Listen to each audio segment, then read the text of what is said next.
All right, and welcome to another episode of the Mind Builder podcast. My name's Leo. I'm here with Amer. Amer, say hello. Hello. So you're alive? Mm-hmm. Everything's okay? Mm-hmm. Back to normal? Mm-hmm. Back to your happy self? Mm-hmm. Sounds like it. We've gotten a lot of requests lately about doing another business topic. So I'm just going to fire off some business questions your way and see what your thoughts are.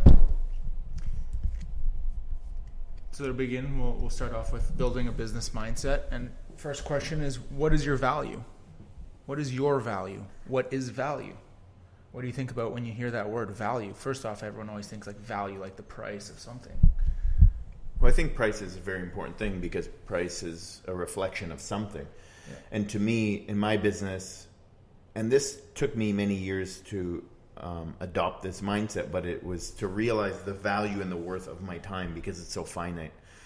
People don't realize how valuable time is. And going off the last few episodes we've done, and we talk about death and how finite life is that people don't realize how valuable the time is and how little of it they actually have. Like, you could buy more things, you could borrow money, you can't borrow time, So, and are you saying this from what perspective? From the business owner, from the employees, from the purchaser?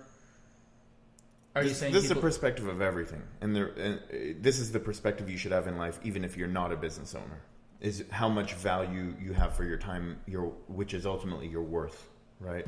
Yes. And what about others' times?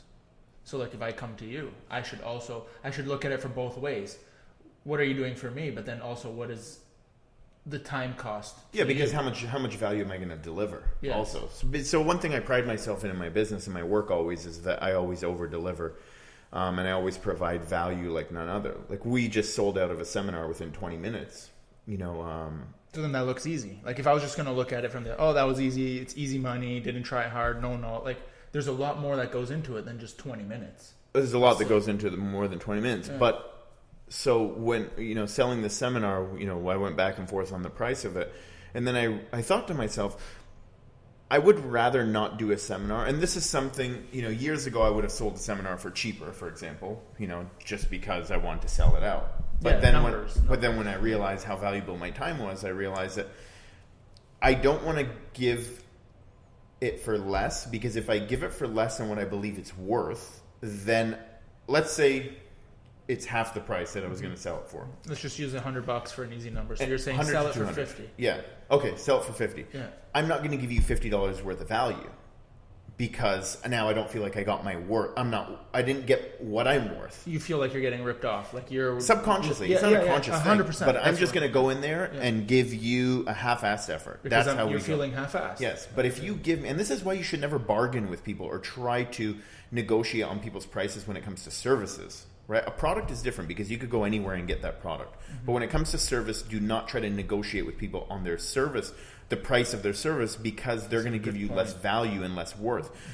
But if I got that $100 that I believed I was worth, I'm going to go in there and try to give you everything I got, which is going to probably equal out to $1,000 worth of value. So you're going to get way more value. And that's why I don't like negotiating on my price, and I always want to be firm on that. And there's something that I heard, which is always be firm on things in life and don't bend on them. Like, whether it's a relationship, whether it's money, whether it's your business, if you believe you're worth something, be okay with walking away and meaning it if you don't get what you believe you're worth. If it's a job, because you need to be paid your value and you need to be appreciated and valued for your time. I'm going to obviously play devil's advocate here, but there's probably people listening saying, yeah, it's easy to say that now at 30 plus years old or 40 plus years old, when you have experience and you have a name, you have a brand, and people want your business. People are lining up to get business with you. What about if you're just a young person or a new beginner? You don't have that name, you don't have that reputation, so you don't have that attraction or that pull. You basically you might have to work for free. Well, you don't deserve it. Your value is nothing. And realize that and be okay with it. Your value is nothing. You know how much free work I did to get to the point I am today? You know how much free work I still do to get to the point I am today? People think, like I said with 20 minutes, it's so easy. No, that's just an example of a win. But then there's times where it's a loss. There's a lot of losses. But then you don't just rip up the poster and be like, well, I'm not doing it. Like, no, you're doing it now. There's always going to be that, you know, and it's not like I'm doing free work necessarily. It's that I'm always doing things that I'm not being paid for today. I might be paid for it in a year. I might not even ever get paid for it. It just may go under the radar, and that's the way it is. But if you're not being paid your value, well, then guess what? That's not your value. That's not your worth. I think people are very delusional in terms of what they think they're worth. Like, what do you really bring? Like, when I say that I believe I'm the best at what I do, these aren't just words. And I say to somebody, I will make you look your best. This is not just me saying that from a marketing perspective. And there's a lot of people listening to these things out there right now listening to this, and you know, we use these fucking catchphrases and these buzzwords of like, I'm the best, I'm going to give you value, all these words that we hear all the time. I'm not just saying it, I believe it. It's my belief. And you said that. What is your belief? So that's my belief, that I can deliver a product or a service, so I'll call it a product in this case, like no other. I can make you look better than anyone else ever can. And that's where I believe my worth comes from. But where does that belief come from? Well, that belief comes from 14 years of doing that work and getting good at it and taking courses and spending money. Like, there's people that want to start a coaching business, and you know, even on the way here, the camera guy, you know, he says to me, well, there's which one? We've had a few guys quit. Yeah, well, cameraman D. They're not worth the value. So he says to me, he said, you know, people do a show, they do one show and then think that they can be a coach, and then, you know, the first thing that came to mind was, why is doing a show even the prerequisite at all? Like, that person could be overqualified to be a coach, and they've done no shows, right? So I think in our industry, people really underestimate how much goes into being a professional in this. Like, don't just be a coach because you're a competitor. Like, don't just, it's the easy way of being, it's lateral. It's not a lateral movement. It's not a lateral, like, I'm a coach, therefore, or I'm a competitor, therefore I'm going to be a coach. They're two different industries as a whole. You're dealing with the same product at the end of it, but they're two different industries. Like, whether you manufacture the MacBook or whether you sell it, those are two different industries. Just because it's a MacBook doesn't mean that you're dealing with the same industry. You're just dealing with the same product. Yeah, and a lot of times when we talk, we mention our industries, and then we see the commonalities through them. And I feel the same way in construction and building. Is people will renovate a bathroom, and then now they have the ability, like, there's no barrier to entry. They can just go now, and if they have the money, just build a house. They don't have the license to do it, but you can just go out there and hire contractors. But does that mean they're going to be a bad builder? Nothing means anything. No, it just means you can do it. So like we say, like, anybody can grab a car and go and train someone at anyone's house. Did I have to go to Oklahoma every month last year? No, you didn't. Was that going to change? No, but that helps you answer that question, or not answer the question. The statement of, I guarantee you, I'm the best coach, because you'll do whatever it takes. That's what you know. You'll do whatever it takes. I didn't even go to Oklahoma to learn this stuff so that I can be, so that I can say I'm better. No. That's not what it's for. It just gives you the confidence in order to do what you need to do. When people say, like, how can you know that you're the best coach? Like, how do you know? You haven't met every coach in the world, which is true. Like, I haven't met every but builder. My price is not based on exactly them either. And I say the same thing when realtors come to me. Oh, you should see this house. It's super nice. Like, I don't care. I know I can do it. I know I can do it. I'll do whatever it takes in order for me to do it. People will say to me, well, you charge a lot more than other people. And I say, well, that's great, but my price is not based on what other people charge. Yeah, it has nothing I don't know what they charge. My price is based on what I believe I'm going to give you. And if somebody else charges $100 a month, well, that's great for them. Someone might be charging $10,000 a month. What the hell do you care? It has nothing to do with me. I don't base my price on who charges more or less based on what they give. It's based on what I believe my value is. Yeah. And that's a very important thing to do. And that takes a lot of confidence to get to that point. It does take a lot, yes. But you also need to do the groundwork. You need to put 100%. In the work and you need to really apply yourself. Like, why am I at this point in my life, I was at the age of, I would have been 30 at the time. Why was I going back to school in another country, taking 26 flights? Why was I doing it? I don't need to. It's not a prerequisite. No one else does it. No one's asking me for it. Exactly. Like, why do I go to these shows? Why am I going to Ohio next week? Why am I going to California 2 weeks later? You could make if you wanted to justify and take the path of least resistance, You could easily just say, I don't need to go. I don't need it. You could easily do that. So then here's another thing. So why do you keep doing how it? many Why people do you out there take are the harder investing? route? How many people out there are actually investing? I'm not talking about listening to a podcast. I'm not talking. Take a financial. Reading a book. Take a financial investment, like a real financial investment, where you're spending $50,000, $10,000 to do something, $10,000 that you don't have. I don't care about you spending money like. And this is the problem, is that we think that, oh, I'm reading. Like, dude, I don't care what you're reading. I don't care what you're listening to. I don't care what videos you're watching. Show me with your value, with your knowledge, with your understanding. Don't tell me about the books you've read. Show me. I want to know what the books you've read, based on what you're saying to me, based on your vocabulary, based on your words. So, and that's what we do. We constantly bullshit ourselves by saying all you're doing is showing up. You listening to this podcast, all you did was show up. And we said that in 2 episodes ago. It's like showing up is not 50% of the battle or 90% of the battle. It's not part of the battle. So you listening to this podcast is not you doing anything. It wasn't part of the battle. So great, now you understand, you gained a bit of knowledge. What are you going to do with it? How are you going to apply it? How are you going to be better? How are you going to create more value for yourself with what you're learning from this? That's the more important question. I don't care if you download the podcast. I don't care if you watch the videos. That you did nothing with it at that point until you take it a step further. Well, if it worked out chronologically like that, like, the more education you have, the better. That would mean just whoever has the highest education has the highest success. And that's not how life works out. Not everyone that had A+ all throughout high school and university are successful people. It's because they didn't apply the knowledge that they learned. Yeah. Maybe they had no desire. That's a different thing, right? Maybe their whole goal was just to get a good job or whatever it is, getting out of school. But it's about taking the knowledge and then applying it and putting towards your effort. Something that you brought up there that I kind of wanted to just ask you on a side note is, why not train people at their house? Like as a personal trainer. Well, Yeah. I don't really do personal training, but why? You did at one point. Okay, yes. So why did I rent a studio? Right? Or why did I build our own place? Because the reason why I bring it up is sometimes when we talk, we get challenged and people question us and say, why do you guys think that way? And like I say, there's levels. And as you age and as you have more experience, you'll start to look at things a different way. So and I would think, oh man, a trainer, just to use that word, a trainer, someone who comes to your house charges more an hour. Therefore, he must be making more money. Yeah, but what's that hour worth? Because that you have to drive there, you have to drive home, you have to drive. So when I was doing that, when I started out and I was 20 years old and I was driving to people's houses, I was driving 3 hours because I can't train someone in the hour before because even if I'm driving for 20 minutes, that hour's still cut. You get someone right beside them.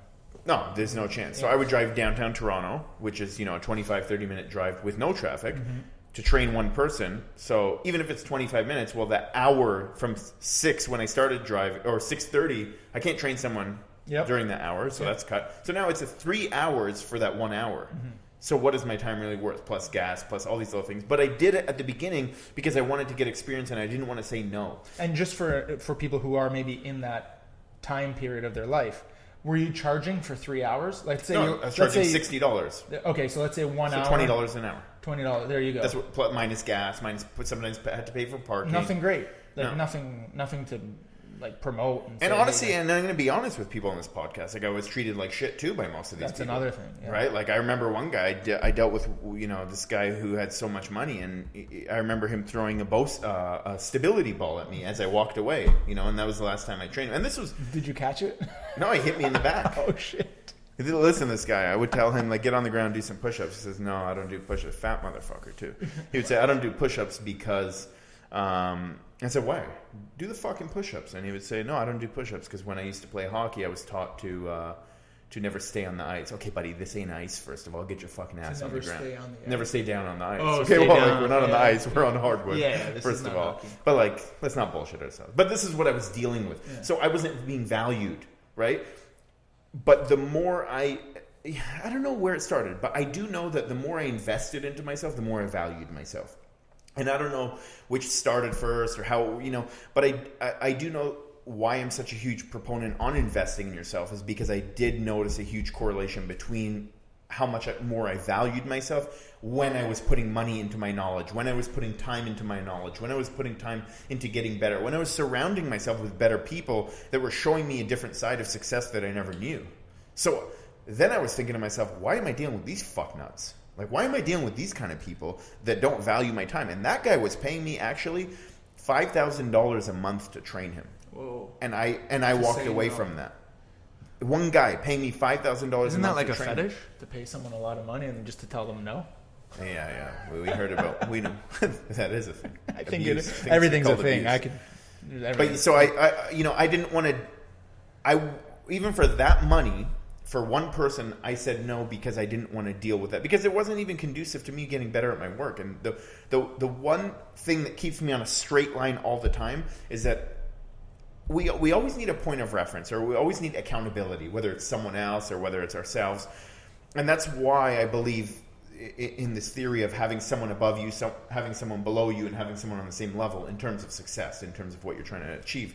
But having accountability is a very important thing, because when I know what my purpose is in terms of my work and what my value is in terms of my work, it's very easy for me to say no to things, even though I want the money. I wanted that $5,000 in my pocket all the time, but it wasn't helping me get better at my work. So I'm just dealing with a bunch of people now that are actually pulling me backwards. And I had to cut those people out and go through a phase where I was making no money. See, none of this business comes down to money, really, when you think about it. I had to say no to a lot of these people and go through a phase where I was making no money, so that I can get to the point where I was dealing with a lot of people that were conducive to the work that I was trying to do, so that I can get better at my work. And now, as a result of it, I'm producing real high quality work. But I have to maintain those core beliefs. And the reason and how I do that is by constantly getting rid of people that are not walking that line in terms of my beliefs.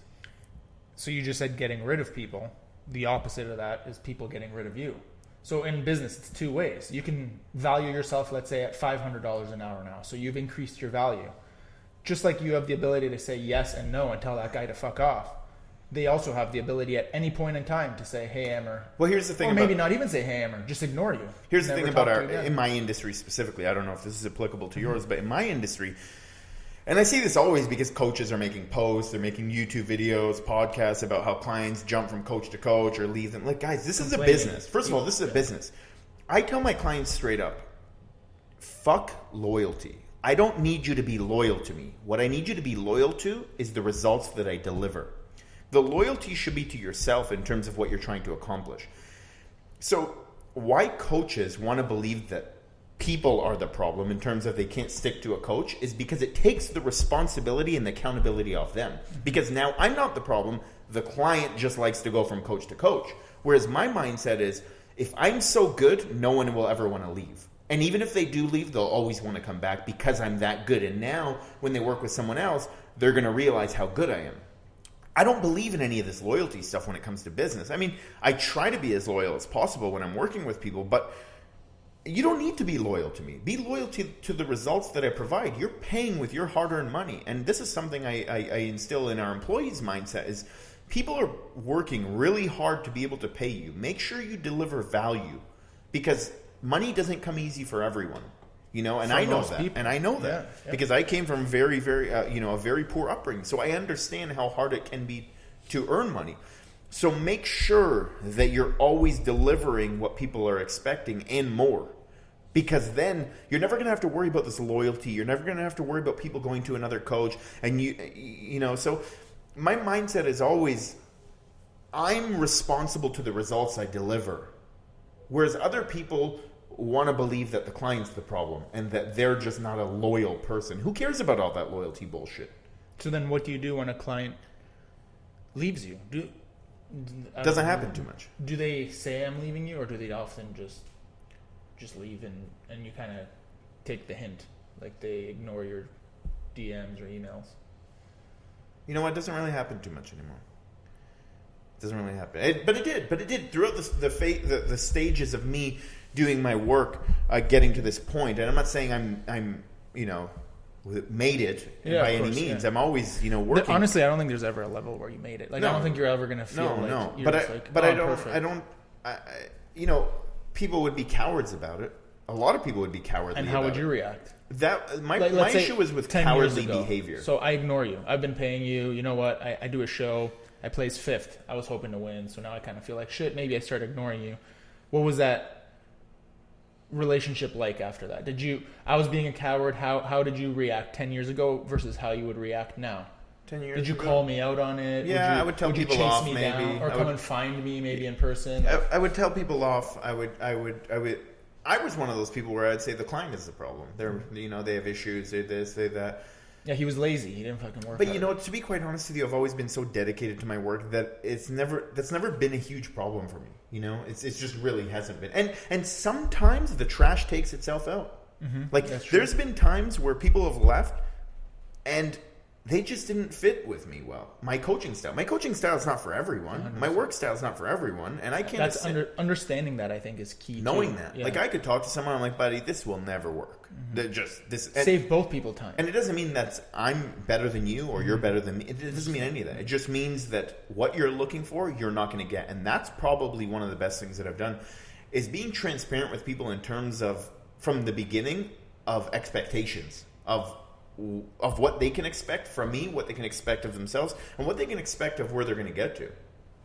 I can tell someone straight up, like, 2 years, man, like, no chance. And I'm willing to let you walk away and not take that money that I want, because I know that in 2 years you're going to be really pissed, or in 6 months, if I lied to you, you're going to be really pissed because it was actually going to take 2 years and I wasn't honest with you.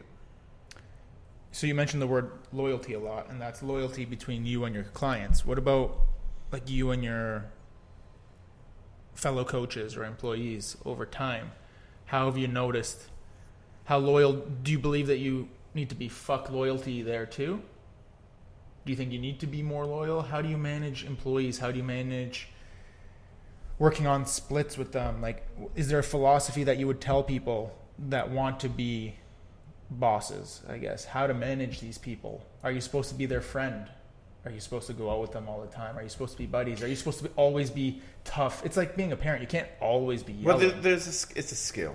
This is an art. This is the art aspect and that's of management, practicing, right? practicing. Yes, I know that. Reading people. You can't teach, like, you can't, Read a book. but you can't act with me the same way you would with someone else. Everyone's different. But But this is the art of management. You being adaptable to different personality types and being adaptable to teaching people how to getting what you want out of them and getting the most out of them. And, this is the art of manipulation. And people look at manipulation as a bad word. It's not a bad that's our word. problem with words, is we hear words. It's like fault. Everyone hates that word. Like, oh, the fault. I hate.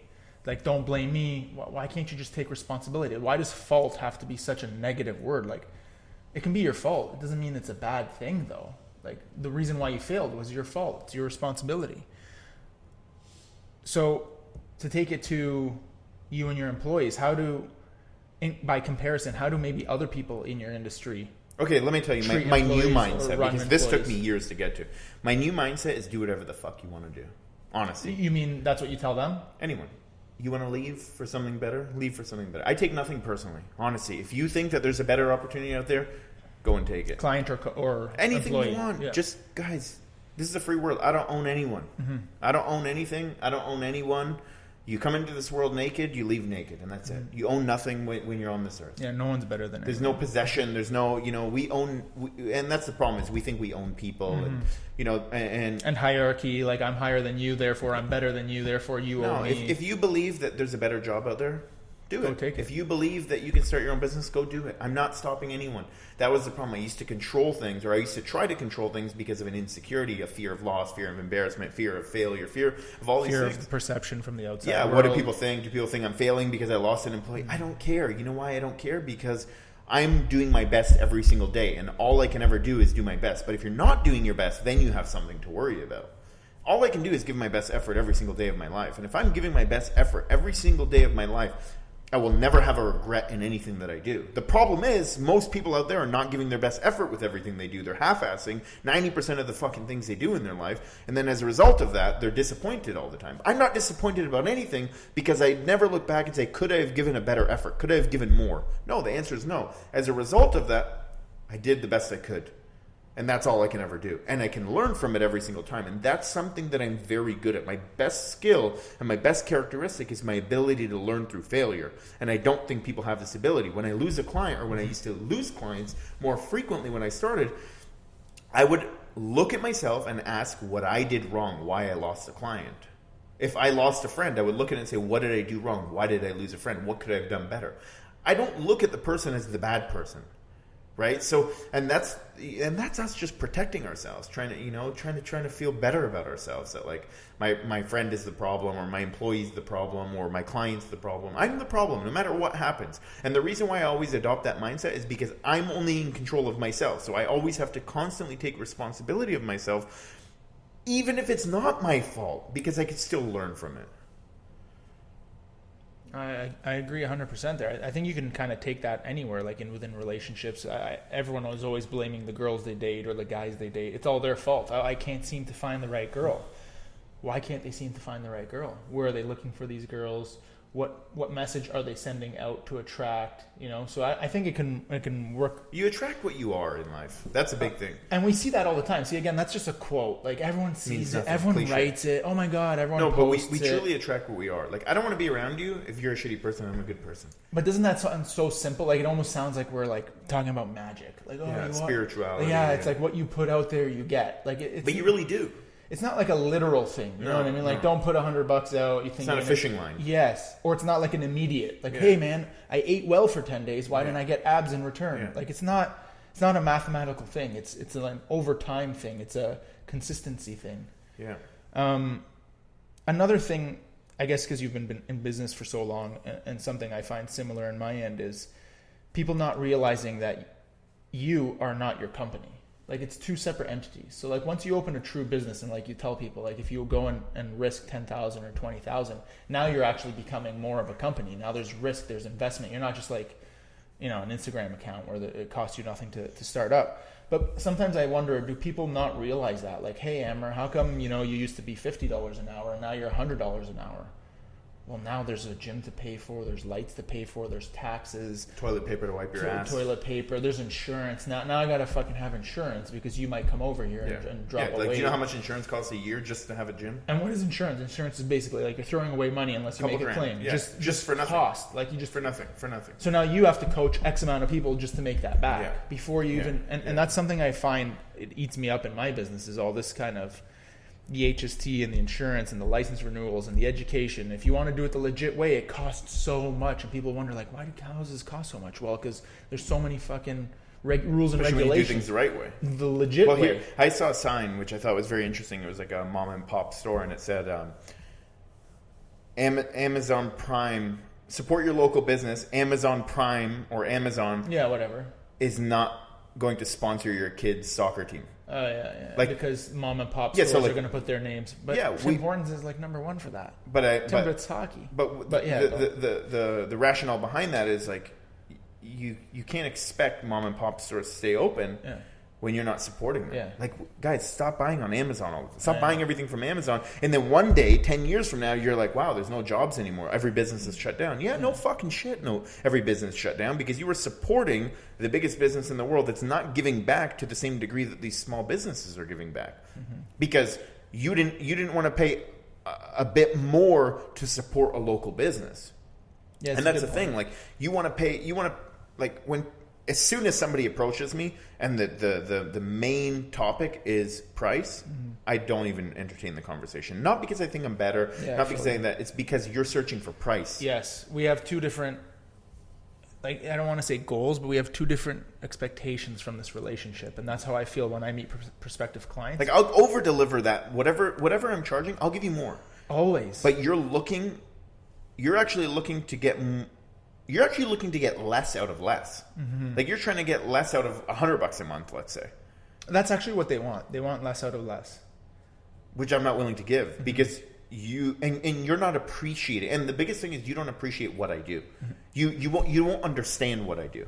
Right? Like, when I look at art, to be honest with you, only now in my life I'm starting to understand the value of things like art and wine. Because I was going to say, I think we're all guilty of that in different aspects of life. So I really respect like fitness. So I have value for it. You know what I mean? Even though I've been in the fitness industry my whole life, I have value there. But you take me somewhere like a TV store, I don't give a shit about a TV. Just give me the least for the least. Like an art gallery. You know, what's the most expensive painting it sold for? Like $100 million? For sure, like a Picasso. No, but it was like just an orange painting. Sure. And it was like $100 million. I forget what it was. $100 million. you're going to have a hard time trying to tell me that I need to pay $100 million for that. It doesn't mean that the value's not, I just don't see 20 grand. Exactly. I don't see the value in it. So then, like I said, I can go shopping for a TV and all I tell the sales guys are, bro, just tell me the biggest TV I can get. But this is the different. cheapest You're amount. you're buying a product. Not a service. Not So a service. now, do you 100%. go to? Are you doing that with a dentist? Are you doing that with a doctor? Are you doing that with a lawyer? I think we all do it on certain things. Like I say, you might value a doctor because you care about health, but then you might not value a dentist and be like, I don't give a shit. I don't even go that often. Fuck it. I just want like the $80 cleaning versus the $100. I think you can find that, but I get what you're saying. It's just But then finding that's the my value. responsibility as the master in my work. Yes. To say no. No. Okay, so there's a guy Exactly. that does, and that's the key. You have to be able to say no because then people don't understand. The more you say yes to things, the more you're saying no to the things that you want in life. There's a guy that builds Porsche cars, Yep. and he. I think they're one of the last cars that are designed by like hand. There's a guy. He comes to your house. Yep. He flies from wherever, Okay. and Probably I think from Germany. Japan. Yeah, No, okay. I think he's from Japan or Okay. China.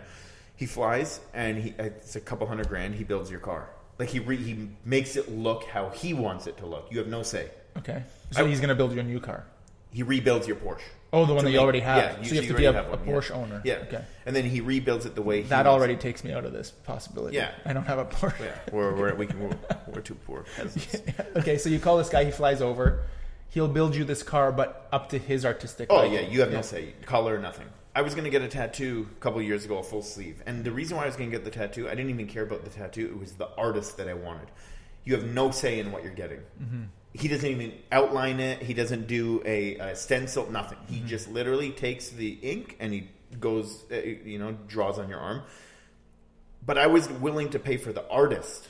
Mm-hmm. I'm willing to pay for the art. I'm not paying for the tattoo. Mm-hmm. So when you're working with me or when you're inquiring to work with me, you are inquiring to work with Amber.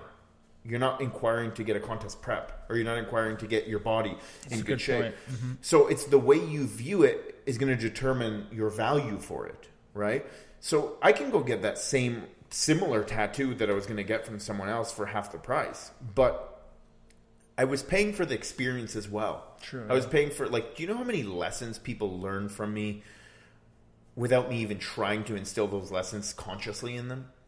Sure, you can get in shape, but there's a lot more value than just getting abs, right? There's a lot of people that can diet you down. There's not a lot of people that can make you look your absolute best in terms of making your physique look as balanced as you possibly can.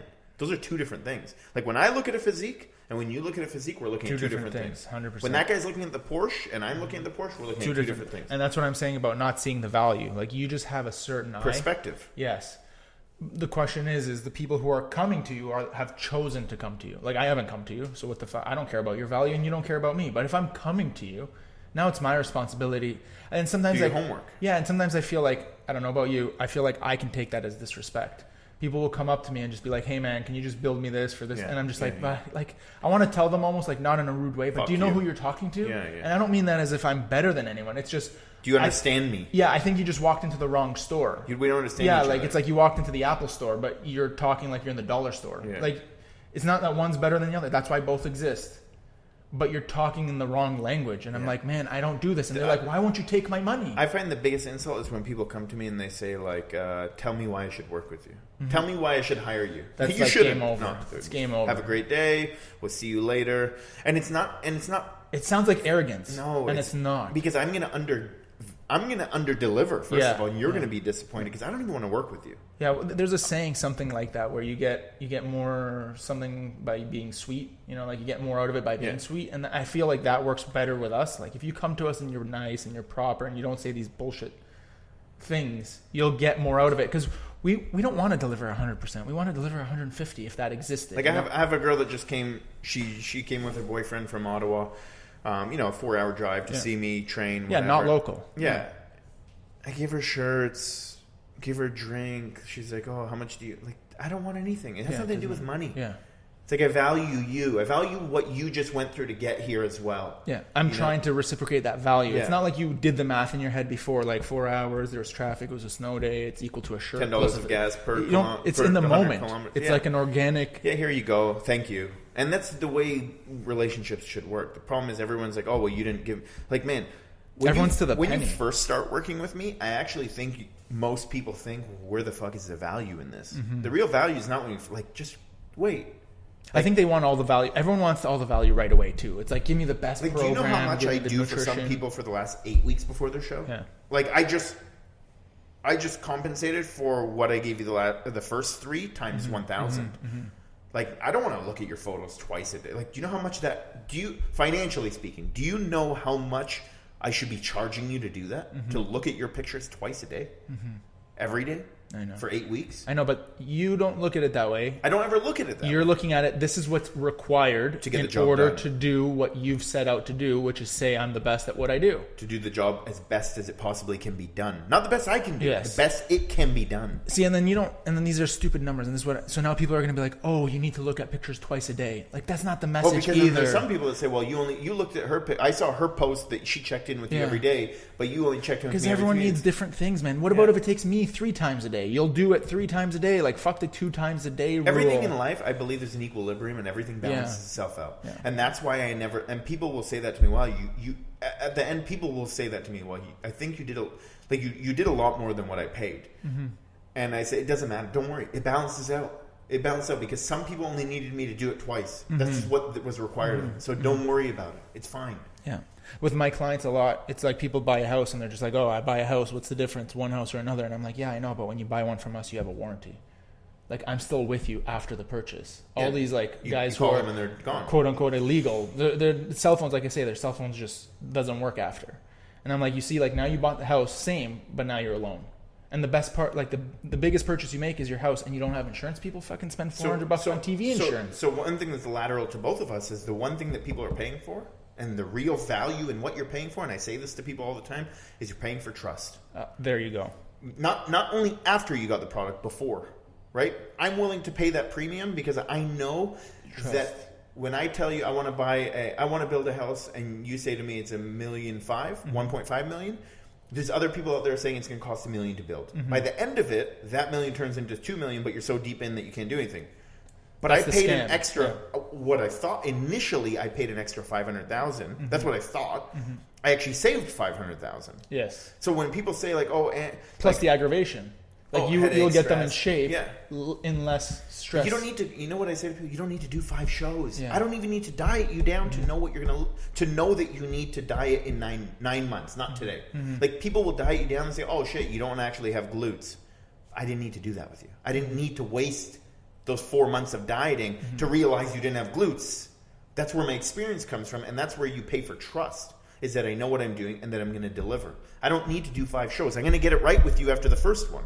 Although I think you just solved not solved it, but came up with a good thought there, is the trust is for a client. How do they know to trust you? If they knew, then if we all knew, we could trust everyone. The problem is, again, Credibility. You'll know your industry, and I've seen a lot of it, so I think it's the same thing. But in mine, the trust is there's 95% of the construction industry is a bunch of fakes and liars. So their lack of trust is built up. That's every industry. That's what I'm saying. I think Pareto principle. it's Right? it's the same in yours. I've seen it. Like It's there's called not- the Pareto principle. Like 80%, 20% of the people make 80% of the money. Like the minority are the best. when we come into a neighborhood and we're going to start a demolition, everyone's in a panic if they don't know us. You know, if we're on a new street or something, everyone's in a panic because all they start thinking about is, man, like last summer there was a guy around the But corner they and correlate he did you it. to all builders. And they just assume it's, and I'm just like, man, by the end of this, you guys are gonna like come to my house for lunch because we're gonna be on such good terms.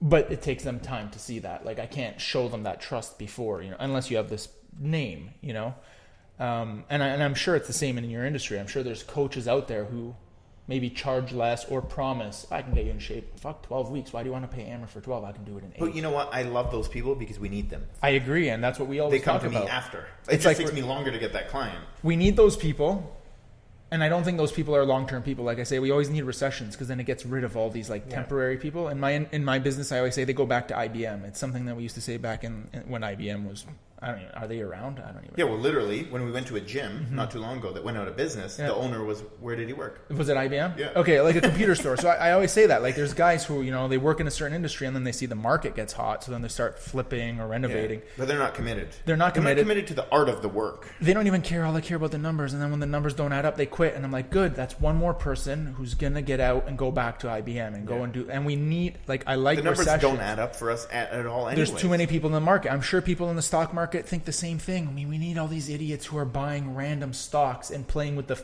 Now you're playing with the prices that Inflation. I know. You're inflating. Why did everyone just Psychology. buy Nortel today? Like psychology. What the exactly. So I feel like professionals and people who actually care about their craft want these times of struggle, or so we can get rid of that. What would you say? 80%. Yeah, it's a crop. That keeps exactly flipping. 10 people get out, 10 people come in. You know what I mean? And it's people who are there. Well, here's the thing too. Like, let's say I charge $400 a month, and somebody charges $200 a month. Oh, most people will go to the 200, 100%. right? And that don't know nothing. yeah.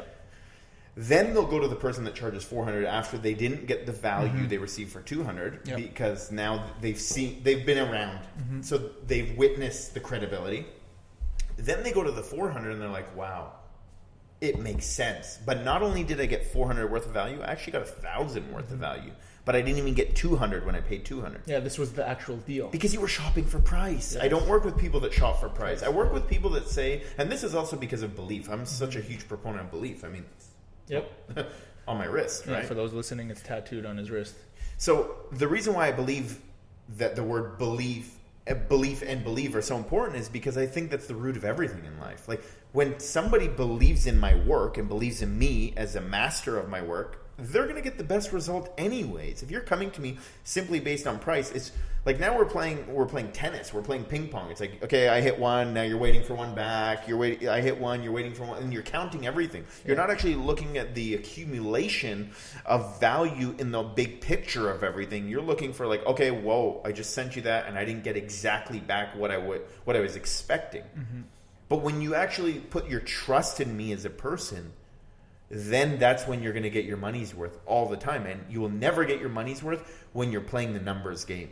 Yeah, that actually brings me to 2 points as we wrap this up. Is I want to talk about on a later date is I think the human need for everything to be equal. Like, everyone wants that one for one. I don't know why we feel like everything always has to be in a perfect state of balance. And I think that's where sometimes we struggle, is like we're giving so much and people aren't.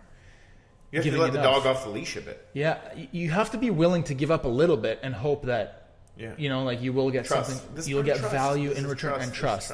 But as you brought up that point, it's the same thing with me. We never sell to first-time home buyers. All of our home buyers are minimum second-time home buyers, if not third.